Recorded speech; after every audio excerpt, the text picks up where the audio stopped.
Mereka sangat pegang soal Pancasila. Diorang ada Pancasila. Aku rasa mungkin Pancasila tu kalau dekat Malaysia macam rukun negara. Kita rukun negara pun kita tak memperketatkan.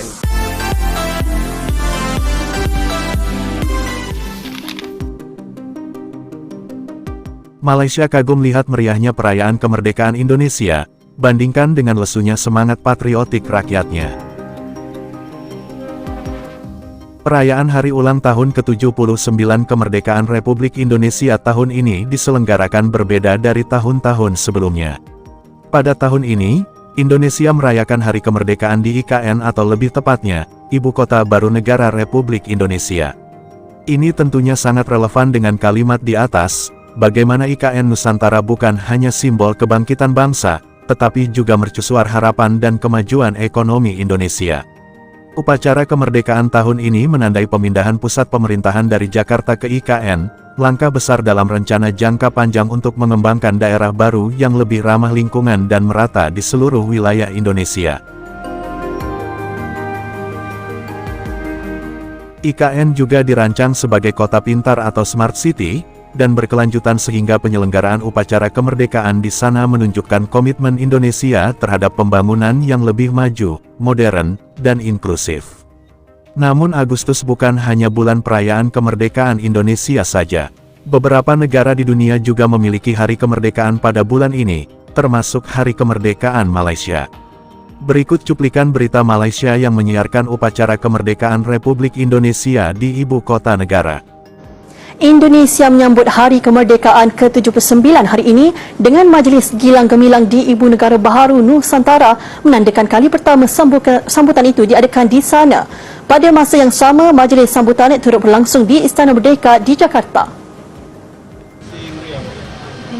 Majlis di Nusantara diketuai Presiden Joko Widodo yang diiringi Presiden dipilih Prabowo Subianto. Sementara itu, Naib Presiden Ma'ruf Amin mengetuai majlis di Jakarta dengan Naib Presiden dipilih Gibran Rakabuming Raka di sisinya. Bagi menjamin keselamatan ketika sambutan, Polis Nasional mengerahkan lebih 1,000 anggota, manakala Tentera Nasional Indonesia mengerahkan lebih daripada 2,000 anggotanya di Nusantara. Seluruh negara dihiasi dengan bendera merah putih dengan pelbagai pertandingan dan acara diadakan dalam beberapa hari menjelang sambutan itu. Prabowo yang akan dilantik pada Oktober tahun ini menegaskan komitmennya untuk meneruskan pembangunan Ibu Negara Nusantara di bawah kepimpinannya.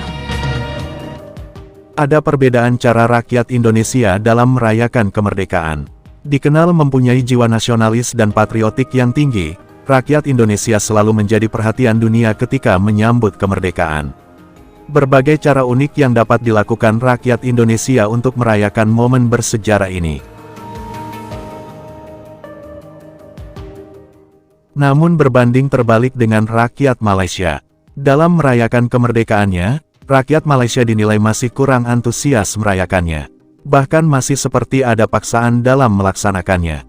Berikut mari kita simak ungkapan rakyat Malaysia tentang perbedaan antara rakyat Malaysia dan Indonesia dalam merayakan kemerdekaan. Kau boleh lihat di setiap kampung ataupun di segenap jalan akan ada bendera merah putih. Diorang bukannya dipaksa untuk pacak bendera merah putih, tapi mereka dengan sukarela ataupun dengan orang kata dengan hati diorang gantung. Setiap kampung ada. Setiap kampung meriah dan setiap kampung ada pertandingan dan juga orang kata dan juga ada cara sambutan Indonesia tu, diorang ada jiwa patriotik diorang tu sangat-sangat kuat berbanding Malaysia. Macam kita dulu banyak lah, macam dekat sekolah kita pegang bendera Malaysia, aku pun sama. Lepas tu kita nampak kereta-kereta, teksi dengan bendera Malaysia. Tapi sekarang makin lama sangat makin kurang. Tapi dekat Indonesia mereka still maintain kan. Terkejut gila. Satu terkejut macam aku nampak semangat patriotik diorang ni dari kalangan anak muda macam aku ni, sebab aku bergaul dengan anak muda kerana sampailah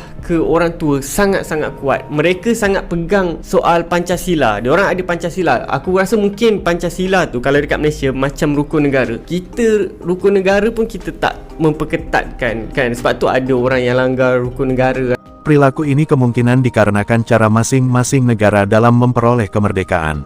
Peringatan upacara kemerdekaan negara Indonesia diawali dengan pembacaan naskah proklamasi kemerdekaan. Ini menandakan lahirnya negara Indonesia. Kemerdekaan Indonesia dilalui dengan pertumpahan darah. Bahkan banyak pejuang yang gugur di medan perang melawan tentara Belanda.